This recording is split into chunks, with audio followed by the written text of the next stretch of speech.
Hello friends, welcome to crack PCS. पिछले video में हम लोग अपवाह तंत्र में झारखंड के नदियों के बारे में जाना था और आज हम लोग उसी को आगे बढ़ाते हुए नदियों से संबंधित सारे क्वेश्चन को करेंगे। देखते हैं कितने प्रश्न नदियों से रिलेटेड बनते हैं। और नदियों से संबंधित जो प्रश्न हैं एग्ज़ाम में वो एक या दो प्रश्न आते ही आते हैं। डायरेक्ट नदियों से प्रश्न आते हैं और इससे रिलेटेड जो जलप्रपात है, कौन से नदी में बांध बने हुए हैं, उनसे तो ज़्यादा प्रश्न बनते हैं। तो हम लोग नदियों के जितने भी प्रश्न बनेंगे इससे संबंधित हम लोग करने की कोशिश करेंगे आज। तो फ्रेंड्स देखते हैं पहला क्वेश्चन कौन सा है। पहला क्वेश्चन देखते हैं हम लोग कोशिश करेंगे कि जितना कम से कम समय में 100+ क्वेश्चन करें। तो बस फटाफट क्वेश्चन आंसर करेंगे और इसका एक्सप्लेनेशन हम लोग नहीं देखेंगे अभी, क्योंकि प्रश्न इसी तरह एग्ज़ाम में पूछे जाते हैं। हम लोग वैसे ही रिवीजन करेंगे जैसे हम लोग एग्ज़ाम देने जा रहे हो। तो जल्दी जल्दी से क्वेश्चन करने की कोशिश करते हैं। पहला प्रश्न है, जल संसाधन विभाग झारखंड सरकार के अनुसार राज्य के कुल भूभाग के लगभग कितना प्रतिशत भाग जलीय स्रोतों द्वारा आच्छादित है। तो कितना प्रतिशत भूभाग है जो झारखंड का जलीय स्रोतों द्वारा आच्छादित है। तो इसका सही उत्तर क्या होगा?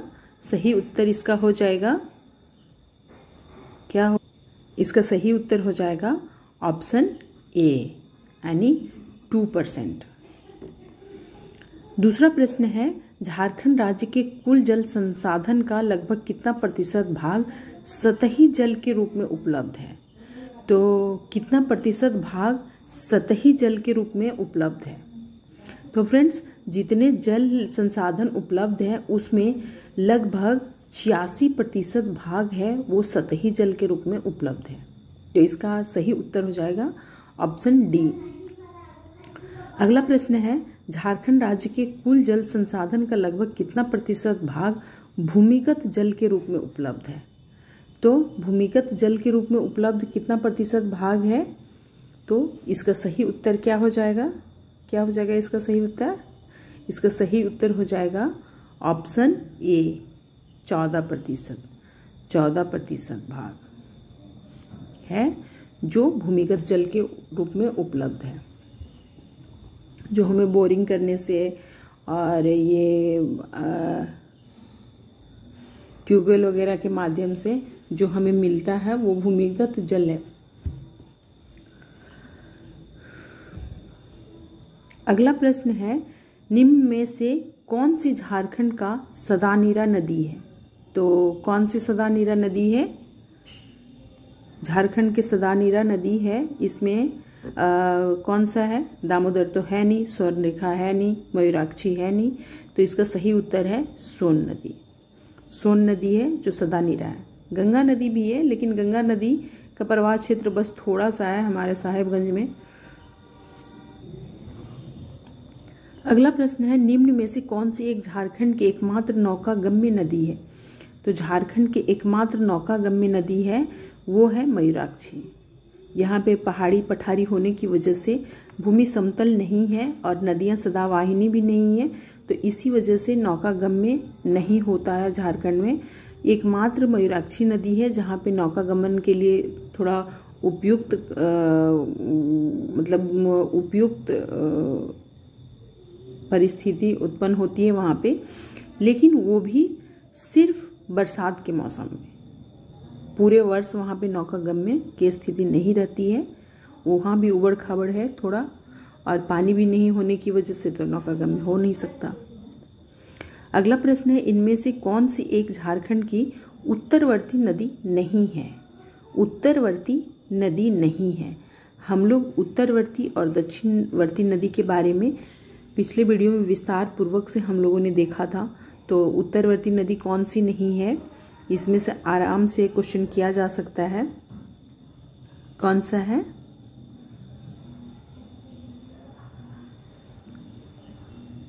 सोन नदी तो है उत्तरवर्ती, उत्तर की ओर प्रवाहित होती है।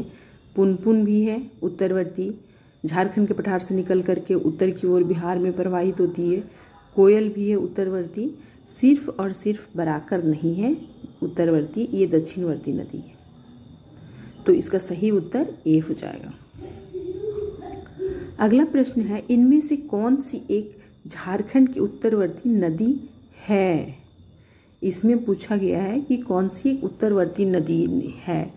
तो यहाँ पे फल्गु है, इसका सही उत्तर होगा। उत्तरवर्ती नदी है क्योंकि झारखंड के पठार से निकल के बिहार में प्रवाहित होती है। इसे अंतः सलीला भी कहा जाता है, अंतः सलीला। और यहाँ पे पिंडदान किया जाता है। ये बहुत ही पवित्र नदी मानी जाती है। यहाँ पे दूर दराज के लोग पिंडदान के लिए आते हैं।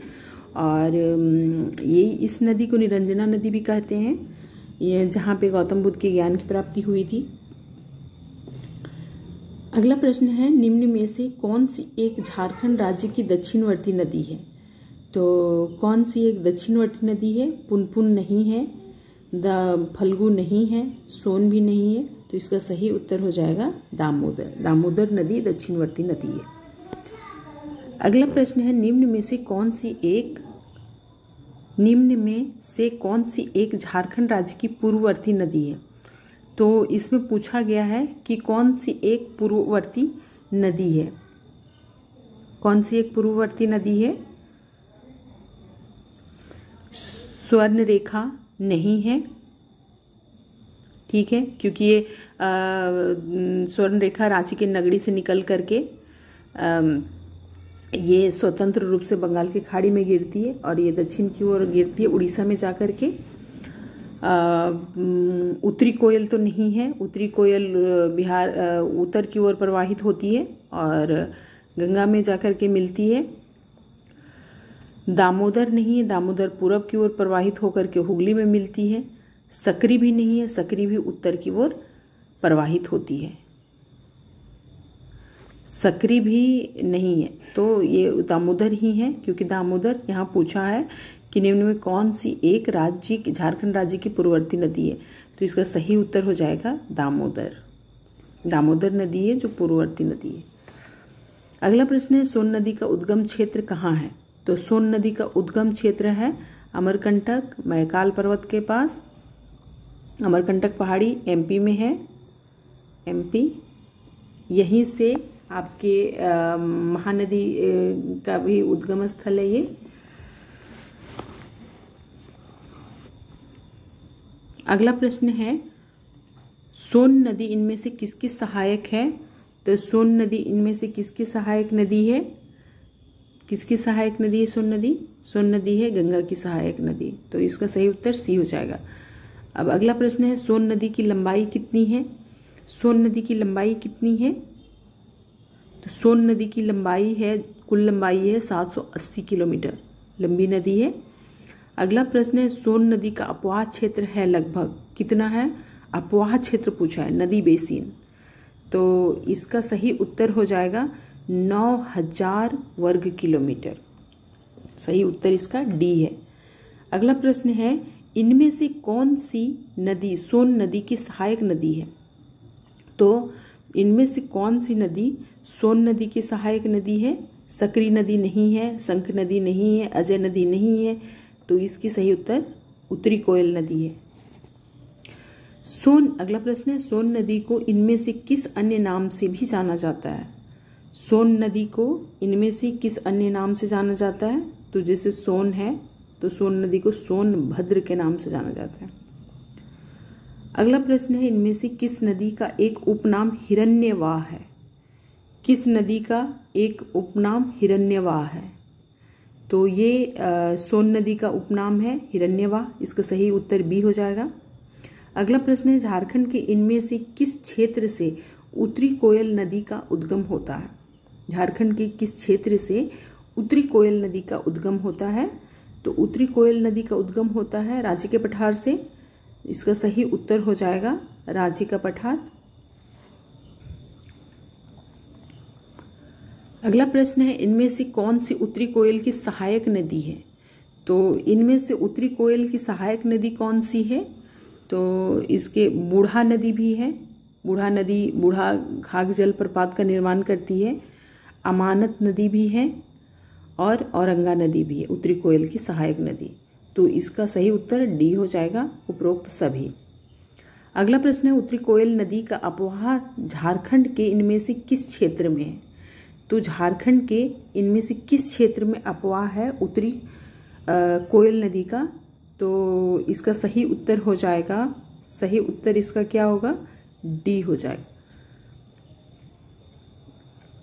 इसका सही उत्तर हो जाएगा डी। गढ़वा में भी है, पलामू में भी है और लातेहार में भी है। अगला प्रश्न है, पुनपुन नदी का उद्गम झारखंड के इनमें से किस जिले से होता है?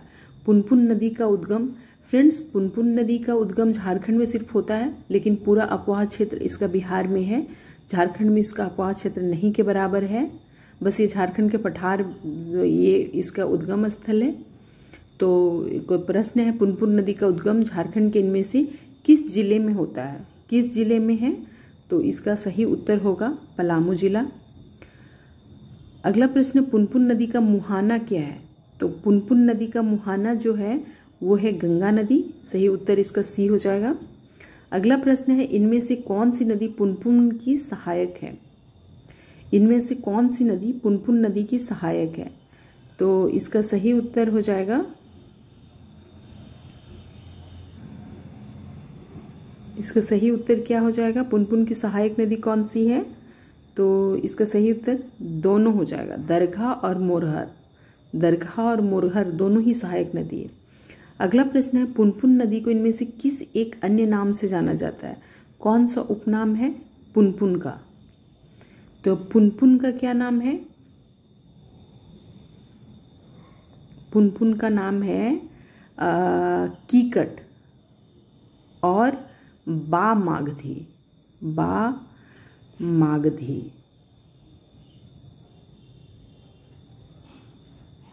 बा मागधी, कीकट और बा मागधी। इसका सही उत्तर ए हो जाएगा।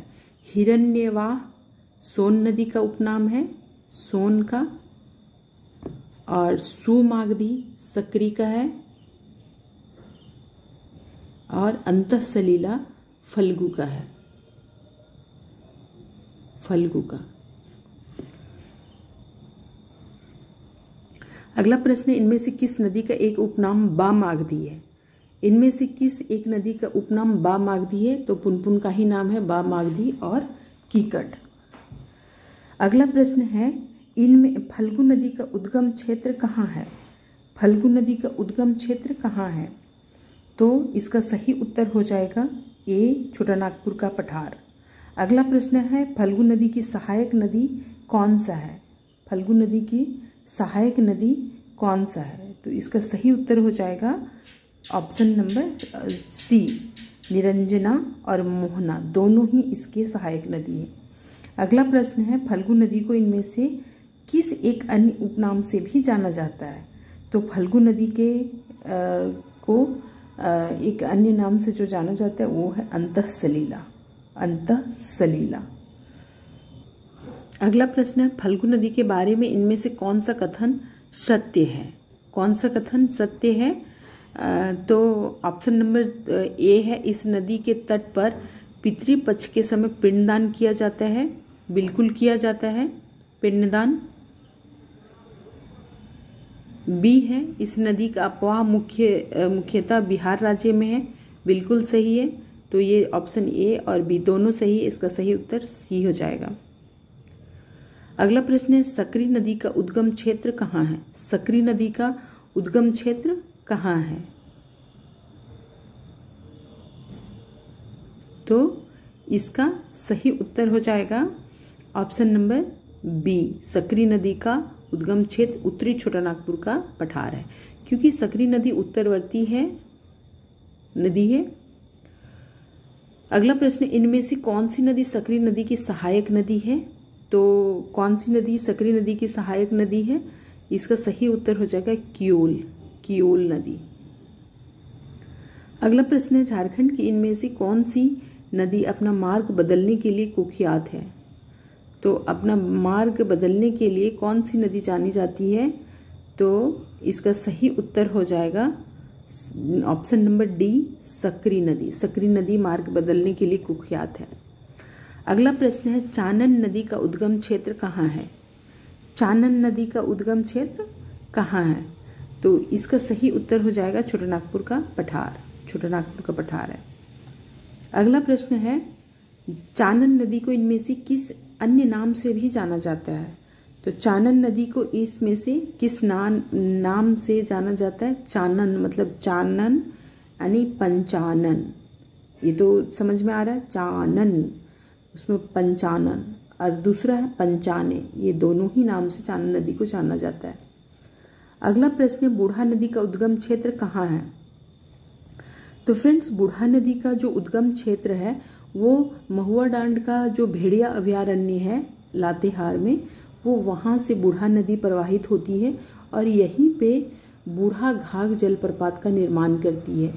बूढ़ा घाघ जलप्रपात जो झारखंड के सबसे ऊंचे जलप्रपात है।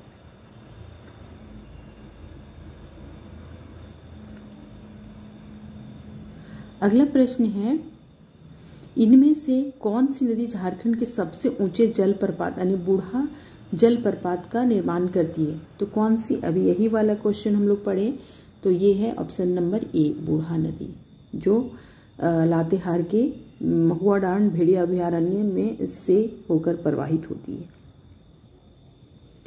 अगला प्रश्न है, औरंगा नदी का उद्गम क्षेत्र कहाँ है? औरंगा नदी का उद्गम क्षेत्र कहाँ है? तो औरंगा नदी का उद्गम क्षेत्र है किस्को लोहरदगा। किस्को प्रखंड लोहरदगा से निकलती है ये। अगला प्रश्न, इनमें से कौन सी औरंगा नदी की सहायक नदी है? तो औरंगा नदी की सहायक नदी कौन सी है? तो इसमें से सही उत्तर होगा घाघरी नदी भी है, इसका गोवा नदी भी है और सुकरी नदी भी है। ये तीनों ही इसकी सहायक नदी है औरंगा नदी की। अगला प्रश्न है, अमानत नदी झारखंड राज्य के किस जिले से निकलती है? अमानत नदी झारखंड राज्य के किस जिले से निकलती है? तो इसका सही उत्तर हो जाएगा, जिला पूछा है तो चतरा जिले से निकलती है। अगला प्रश्न, इनमें से कौन सी नदी अमानत नदी की सहायक है? कौन सी नदी इसकी सहायक नदी है? तो इसकी सहायक नदी सभी है, जिंजोई, पीरी, माइला, ये तीनों ही अमानत नदी की सहायक नदी है।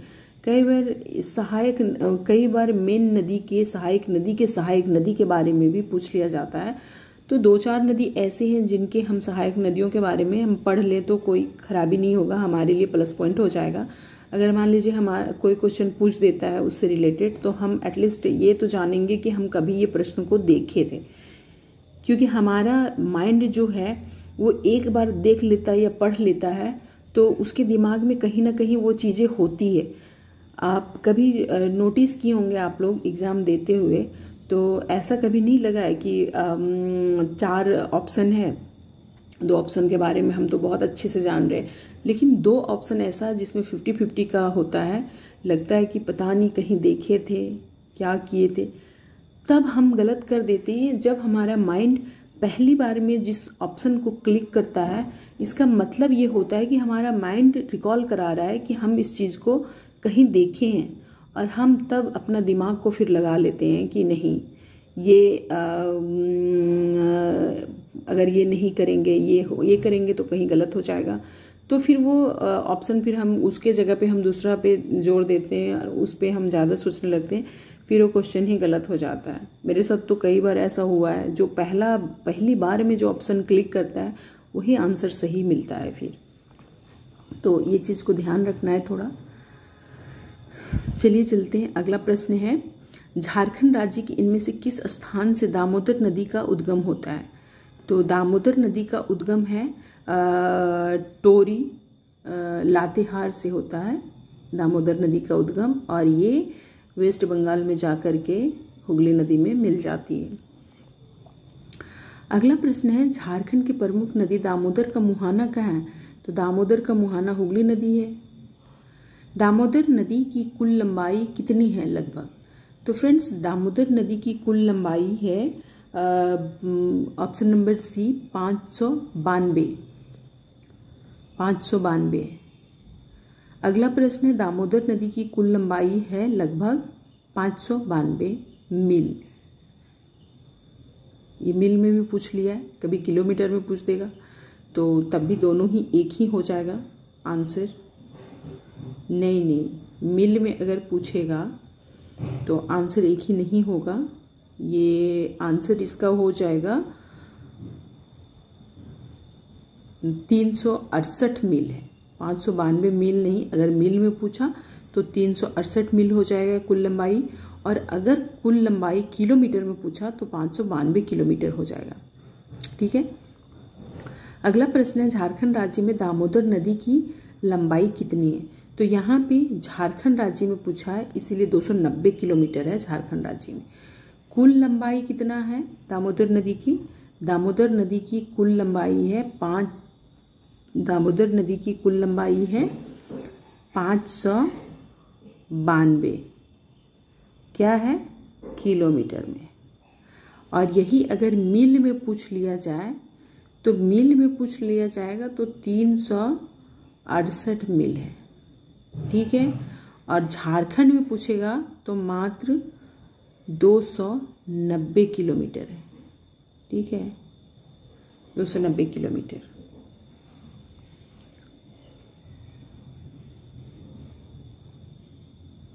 अगला प्रश्न है, दामोदर नदी का अपवाह क्षेत्र कितना है लगभग? दामोदर नदी का अपवाह क्षेत्र कितना है?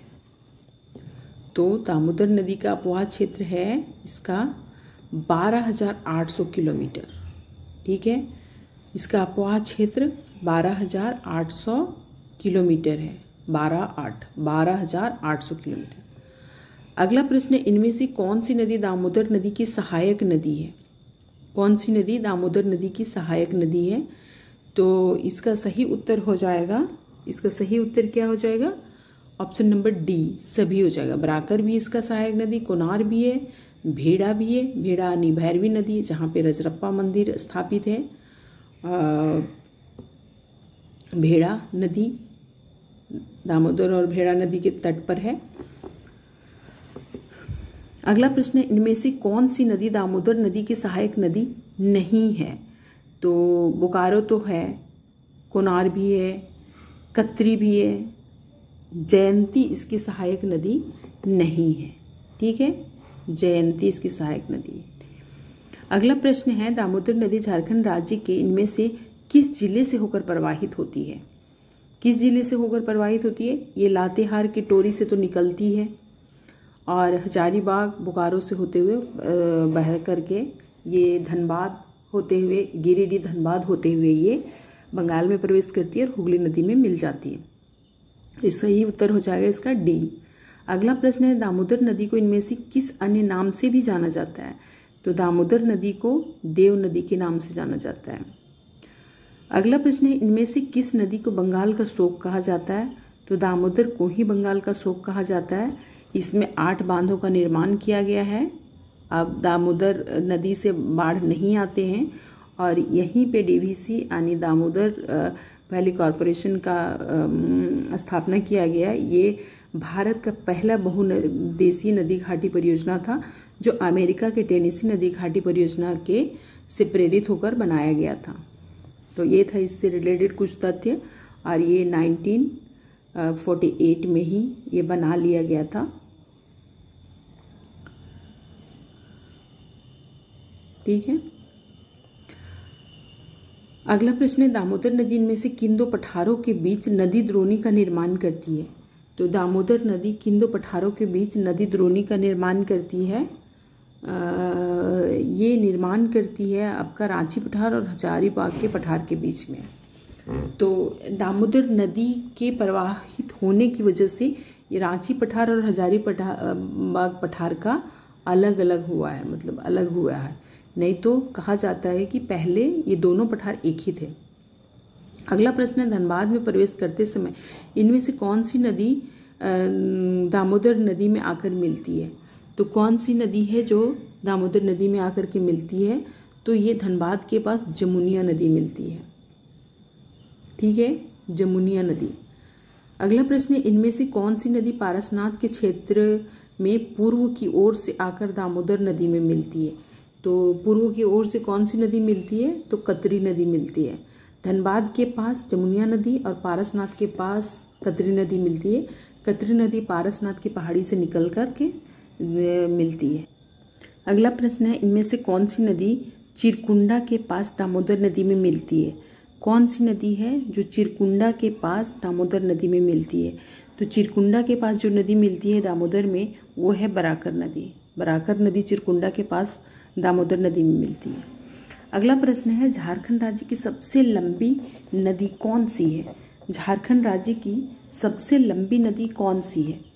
तो इसका सही उत्तर हो जाएगा दामोदर। 290 किलोमीटर झारखंड राज्य में प्रवाहित होती है। कुल इसकी लंबाई है 592 किलोमीटर। और अगर मील में पूछेगा, ये तो किलोमीटर है, मील में पूछेगा तो 368 किलोमीटर 368 मील है। ठीक है। अगला प्रश्न है, झारखंड राज्य की सबसे प्रदूषित नदी कौन सी है? तो झारखंड राज्य की सबसे प्रदूषित नदी है दामोदर। अगला प्रश्न है, स्वर्णरेखा नदी का उद्गम क्षेत्र कहाँ है? तो स्वर्णरेखा नदी का उद्गम क्षेत्र है नगड़ी, रांची। और रांची से, नगड़ी से प्रवाहित होकर बहुत सारे जलप्रपातों का निर्माण करते हुए ये नदी स्वतंत्र रूप से बंगाल की खाड़ी में जाकर के उड़ीसा में जाकर के गिर जाती है। अगला प्रश्न है, स्वर्णरेखा नदी का मुहाना कहाँ है? तो स्वर्णरेखा नदी का मुहाना है बंगाल की खाड़ी। ऑप्शन नंबर ये इसका सही उत्तर है। अगला प्रश्न है, स्वर्णरेखा नदी की कुल लंबाई कितनी है? तो स्वर्णरेखा नदी का कुल लंबाई कितनी है? तो स्वर्णरेखा नदी की कुल लंबाई 470 किलोमीटर है। अगला प्रश्न है, इनमें से कौन सी स्वर्णरेखा नदी की सहायक नदी है? तो कौन सी स्वर्णरेखा नदी की सहायक नदी है? तो फ्रेंड्स, इसमें काकरो भी है, खरकाई भी है, जुमारू भी, ये तीनों ही इसके सहायक नदी है। तो ऑप्शन नंबर डी हो जाएगा इसका सही उत्तर। अगला प्रश्न है, इनमें से कौन सी स्वर्णरेखा की सहायक नदी नहीं है?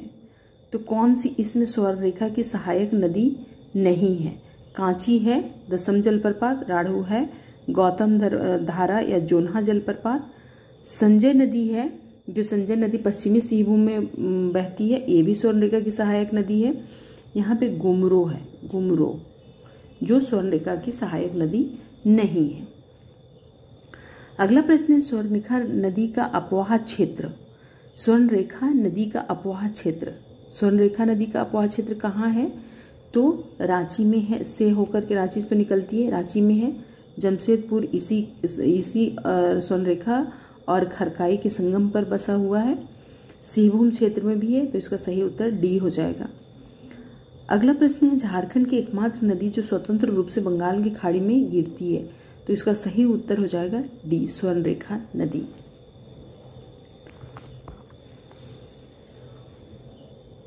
अगला प्रश्न है, स्वर्णरेखा नदी के बारे में इनमें से कौन सा कथन सत्य है? फ्रेंड्स, स्वर्णरेखा नदी के बारे में पूछा है कि कौन सा कथन सत्य है। तो इसका देखिए ऑप्शन ए है, इस नदी के रेत में सोने का अंश पाया जाता है। बिल्कुल सही है, स्वर्णरेखा नदी के रेत में सोने का अंश बिल्कुल पाया जाता है।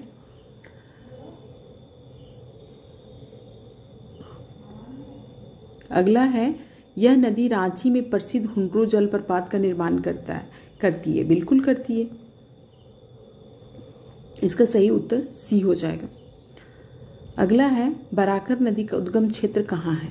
तो बराकर नदी का फ्रेंड्स हजारीबाग के पद्मा से बराकर नदी निकलती है और ये दामोदर में जाकर के मिल जाती है। बराकर नदी का मुहाना कहाँ है? दामोदर नदी है इसका मुहाना। अगला प्रश्न है, बराकर नदी की लंबाई कितनी है? बराकर नदी की लंबाई कितनी है?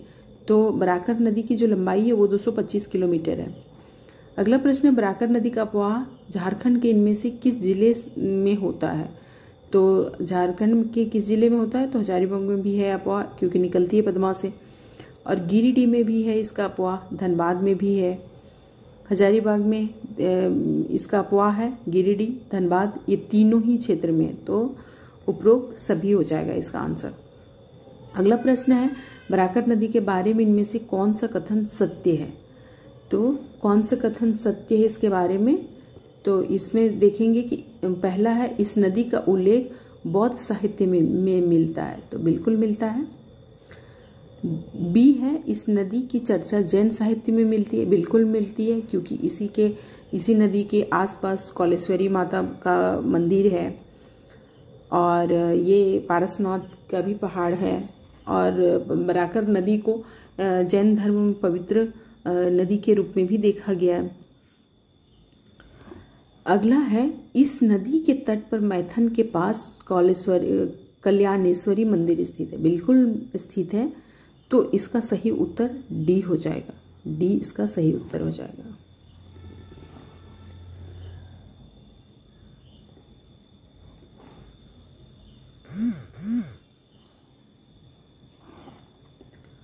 अगला प्रश्न है दक्षिणी कोयल नदी का उद्गम क्षेत्र कहाँ है? तो दक्षिणी कोयल नदी का उद्गम क्षेत्र कहाँ है? तो ये नगड़ी रांची से है। नगड़ी से ही निकलती है दक्षिणी कोयल और नगड़ी से ही निकलती है स्वर्ण रेखा नदी। स्वर्ण रेखा भी नगड़ी से निकलती है और दक्षिणी कोयल भी नगड़ी से निकलती है। अगला प्रश्न है दक्षिणी कोयल नदी इनमें से किस क्षेत्र से नहीं बहती है? दक्षिणी कोयल नदी इनमें से किस क्षेत्र से नहीं बहती है? तो पलामू से नहीं बहती है दक्षिणी कोयल नदी। अगला प्रश्न है इनमें से कौन सी दक्षिणी कोयल नदी की सहायक नदी है? तो कौन सी दक्षिणी कोयल नदी की सहायक नदी है? तो इसका सही उत्तर कारो हो जाएगा। कारो है इसकी सहायक नदी। अगला प्रश्न है मयूराक्षी नदी का उद्गम स्थल कहाँ है? तो मयूराक्षी नदी का उद्गम स्थल है त्रिकुट पहाड़ी देवघर। अगला प्रश्न है मयूराक्षी नदी का मुहाना कहाँ है? तो मयूराक्षी नदी का मुहाना है, कहाँ है मयूराक्षी नदी का मुहाना? इसका हुगली नदी है मयूराक्षी नदी का मुहाना। अगला प्रश्न है इनमें से कौन सी मयूराक्षी नदी की सहायक नदी है? तो कौन सी है मयूराक्षी नदी की सहायक नदी? तो इसका धोवाई भी है, टिपरा भी है और भामरी भी है, तो चारों ही ऑप्शन सही है। अगला प्रश्न है मयूराक्षी नदी के बारे में इनमें से कौन सा कथन असत्य है? यह झारखंड की एकमात्र नौकागाम्य नदी है, बिल्कुल सही है, नौकागाम्य नदी एकमात्र है। इस नदी पर मसांजोर बांध का निर्माण किया गया, ये भी सही है। इस नदी पर निर्मित मसांजोर नामक बांध का संयुक्त राज्य अमेरिका के सहयोग से बनाया गया, ये कथन गलत है, क्योंकि ये कनाडा के सहयोग से बनाया गया है, इसीलिए इसको कनाडा बांध भी कहा जाता है, तो ऑप्शन सी गलत है। अगला प्रश्न है निम्न में से किस नदी को मोर नदी के नाम से जाना जाता है? तो फ्रेंड्स जब ये त्रिकुट पहाड़ी से निकलती है तो ये मोतिहारी के रूप में निकल करके आगे बढ़ती है मयूराक्षी, और इसे ही मोर नदी के नाम से भी जाना जाता है, तो ये इसका सही उत्तर डी हो जाएगा मयूराक्षी। अगला प्रश्न है झारखंड की प्रसिद्ध ब्राह्मणी नदी का उद्गम स्थल कहाँ है? तो जो ब्राह्मणी नदी का उद्गम स्थल है वो कहाँ है? वो है आपका दुधवा पहाड़ी दुमका। दुमका से ये निकलती है ब्राह्मणी नदी। एक बैतरनी नदी भी है। जो बैतरनी नदी है ये है आपका पश्चिमी सिंहभूम में बहती हुई, ये उड़ीसा में प्रवाहित होती है और बंगाल की खाड़ी में जाकर के मिलती है। अगला प्रश्न है इनमें से कौन सी नदी ब्राह्मणी नदी की सहायक नदी है? तो ब्राह्मणी नदी की सहायक नदी कौन सी है? तो ये है गुमरो और एरो है, ये दोनों ही सही है, तो इसका सही उत्तर हो जाएगा सी। अगला प्रश्न है शंख नदी का उद्गम क्षेत्र कहाँ है? तो शंख नदी का उद्गम क्षेत्र कहाँ है? चैनपुर गुमला है, इसका सही उत्तर ए हो जाएगा। अगला प्रश्न है शंख नदी के संबंध में इनमें से कौन सा कथन सत्य है? तो शंख नदी के संबंध में कौन से कथन सत्य है? इसका ऑप्शन है यह नदी अपने अपवाह क्षेत्र में सकरी व गहरी खाई का निर्माण करती है। ठीक है, इसका पहला है ऑप्शन है सक्रिय व गहरी खाई का निर्माण करती है, बिल्कुल सही है। और दूसरा यह नदी गुमला जिले में सदनी घाघ जलप्रपात का निर्माण करती है, तो ये दोनों ही ऑप्शन सही है, इसका ऑप्शन सी सही है। अब है अगला प्रश्न अजय नदी का उद्गम क्षेत्र कहाँ है? तो अजय नदी का उद्गम क्षेत्र है मुंगेर। इसी पे अजय बराज बना है देवघर में, और अजय नदी पर ही मोती झरना जलप्रपात का निर्माण होता है। मोती झरना या मोती झरा। बहुत ही मनोरम दृश्य है यहाँ का। राजमहल की पहाड़ियों में ये इसका अद्भुत दृश्य दिखता है। अगला प्रश्न है, इनमें से कौन सी नदी अजय नदी की सहायक नदी है? तो अजय नदी की सहायक नदी कौन सी है? तो इसका जयंती और पथरो दोनों ही अजय नदी की सहायक नदी है। अगला प्रश्न है, अजय नदी झारखंड राज्य के किस जिले में प्रवाहित होती है? तो अजय नदी जो है झारखंड राज्य के किस जिले में प्रवाहित होती है? तो ये तीनों ही जिले में प्रवाहित होती है। देवघर में भी होती है, दुमका में भी, जामताड़ा में भी। अगला प्रश्न है, गुमानी नदी का उद्गम इनमें से किस क्षेत्र में होता है? गुमानी नदी का उद्गम इनमें से किस क्षेत्र में होता है? तो इसका सही उत्तर राजमहल की पहाड़ी है। अगला प्रश्न है, बांसलोई नदी का उद्गम कहाँ है? तो बांसलोई नदी का उद्गम है गोड्डा। इसका सही उत्तर हो जाएगा ऑप्शन बी, गोड्डा। गोड्डा के बांस पहाड़ से होता है। बांसलोई बाराकोपा पहाड़ी में है, ये बांस पहाड़ से इसका उद्गम होता है। अगला प्रश्न है, तजना नदी इनमें से किस क्षेत्र से निकलती है? तजना नदी किस क्षेत्र से निकलती है? ये निकलती है आपका किस क्षेत्र से निकलती है तजना नदी?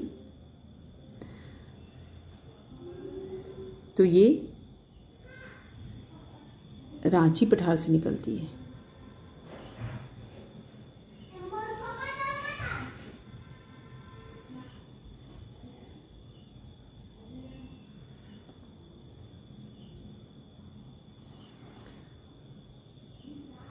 तजना नदी के बारे में कंफर्म जानकारी नहीं है फ्रेंड्स, सो इसको थोड़ा सा हम लोग देख लेंगे, इसको तजना नदी को। अगला प्रश्न है, इनमें से किस नदी के अपवाह क्षेत्र से खूंटी जिला में असुर सभ्यता के अवशेष प्राप्त हुए हैं? तो किस नदी के अपवाह क्षेत्र से मिला है असुर सभ्यता के बारे में? तो ये है तजना नदी ही। बिल्कुल सही है, ये तजना नदी अभी याद आ गया मुझे ये ऑप्शन देखने के बाद। बिल्कुल सही, रांची पठार से ही निकलती है ये तजना नदी, सही है ये। अगला प्रश्न है, कांची इनमें से किसकी सहायक नदी है? कांची इनमें से किसकी सहायक नदी है? तो फ्रेंड्स, स्वर्णरेखा नदी की सहायक नदी कांची नदी, और यहाँ पे दसम जलप्रपात का निर्माण होता है, दसम जलप्रपात। अगला प्रश्न है, इनमें से किस स्थान पर कांची नदी स्वर्णरेखा नदी में आकर मिलती है? तो किस स्थान पर कांची नदी स्वर्णरेखा नदी में आकर मिलती है? तो ये मोरी नामक स्थान पे आकर मिलती है। अगला प्रश्न है, इनमें से कौन सी नदी खूंटी जिला से होकर अपवाहित होती है? तो कौन सी खूंटी जिला से होकर अपवाहित होती है? तो ये दोनों ही नदियां, जो तजना और कांची नदी, दोनों ही खूंटी जिला से होकर के अपवाहित होती है, और तजना नदी के किनारे ही असुर सभ्यता के अवशेष प्राप्त हुए हैं। अगला प्रश्न है, इनमें से किस नदी का अपवाह चाईबासा क्षेत्र में है? तो किस नदी का है? तो ये रोरो नदी, रोरो नदी के तट पर ही चाईबासा शहर बसा हुआ है। अगला प्रश्न है, भारत की सर्वाधिक प्रमुख गंगा नदी झारखंड राज्य के किस जिले से होकर प्रवाहित होती है? किस जिले से होकर होती है? तो बस झारखंड के एकमात्र जिला है साहेबगंज, जहाँ से गंगा नदी प्रवाहित होती है। यहाँ गंगा नदी पर ही बना हुआ है मल्टी मॉडल पोर्ट का निर्माण किया गया है। अगला प्रश्न है, झारखंड में गंगा नदी के संरक्षण हेतु झारखंड राज्य गंगा नदी संरक्षण प्राधिकरण का गठन कब किया गया था? तो फ्रेंड्स, झारखंड का जो गंगा नदी प्राधिकरण का गठन किया था वो 20 फरवरी 2009 को किया गया था। अगला प्रश्न है, झारखंड राज्य गंगा नदी संरक्षण प्राधिकरण का मुख्यालय कहाँ है? तो ये है रांची में है, रांची में इसका मुख्यालय है। अगला प्रश्न है, झारखंड राज्य गंगा नदी संरक्षण प्राधिकरण का पदेन अध्यक्ष कौन होता है? तो ये राज्य के मुख्यमंत्री होते हैं इसके पदेन अध्यक्ष। अगला प्रश्न है, झारखंड राज्य का सबसे ऊंचा जलप्रपात क्या है? तो सबसे ऊंचा जलप्रपात बूढ़ाघाघ जलप्रपात है, और ये बूढ़ा नदी पर है। बूढ़ा नदी लातेहार के भेड़िया अभयारण्य से ये प्रवाहित होता है बूढ़ा नदी, और यहीं पे बूढ़ाघाघ जलप्रपात है। अगला प्रश्न है, झारखंड का सबसे ऊंचा जलप्रपात बूढ़ाघाघ राज्य के किस जिले में अवस्थित है? तो ये लातेहार जिला में है। अगला प्रश्न है, बूढ़ाघाघ जलप्रपात को अन्य किस नाम से जाना जाता है? तो बूढ़ाघाघ जलप्रपात को किस नाम से जाना जाता है? तो ये इसका सही उत्तर लोधाघाघ होगा। लोधाघाघ के नाम से भी जाना जाता है। अगला प्रश्न है, झारखंड के सबसे ऊंचे बूढ़ाघाघ जलप्रपात की ऊंचाई कितनी है? तो इसका सही उत्तर 137 मीटर हो जाएगा। 137 मीटर। ठीक है। अगला प्रश्न है, बूढ़ाघाघ जलप्रपात इनमें से किस नदी पर है? तो किस नदी पर अवस्थित है? बूढ़ा नदी पर है। बूढ़ा नदी किस नदी की ट्रिब्यूटरी है? किसकी सहायक नदी है? तो उत्तरी कोयल की। तो एक उत्तरी कोयल पर स्थित है। अगला प्रश्न, लातेहार जिला में अवस्थित लोध जलप्रपात इनमें से किस नदी पर अवस्थित है? किस नदी पर अवस्थित है? तो बूढ़ा नदी पर। लोध और बूढ़ा एक ही जलप्रपात, एक ही का नाम है। अगला प्रश्न, इनमें से कौन सा जलप्रपात झारखंड के लातेहार जिला में अवस्थित नहीं है? अब यहाँ पे पूछ रहा है कि लातेहार जिला में अवस्थित नहीं है। तो यहाँ गौतम घाघ है, मिर्चैया है, ठीक है। यहाँ पे हेसातु जलप्रपात यहाँ नहीं है, कांति जलप्रपात भी है। अगला प्रश्न, इनमें से कौन सा जलप्रपात झारखंड राज्य के गढ़वा जिले में अवस्थित है? तो गढ़वा जिले में कौन से जलप्रपात अवस्थित है? तो यहाँ गुरसिंधु जलप्रपात भी है, बलचौरा भी है, सुखलदरी जलप्रपात भी है। तो उपयुक्त चारों ही ऑप्शन सही, तीनों ही ऑप्शन सही है। तो फ्रेंड्स, ये था हमारे अपवाह क्षेत्र में नदियों से संबंधित प्रश्न। अब अगले वीडियो में हम लोग यहाँ से और भी प्रश्न करेंगे, जैसे जलप्रपात हो गया और बहुउद्देशीय नदी घाटी योजना के बारे में हम लोग थोड़ा बहुत पिछले वीडियो में किए हैं, लेकिन उसको डिटेल हम लोग जानेंगे। तब तक के लिए धन्यवाद। वीडियो अगर अच्छा लगे तो लाइक, शेयर और सब्सक्राइब जरूर करें। Thank you.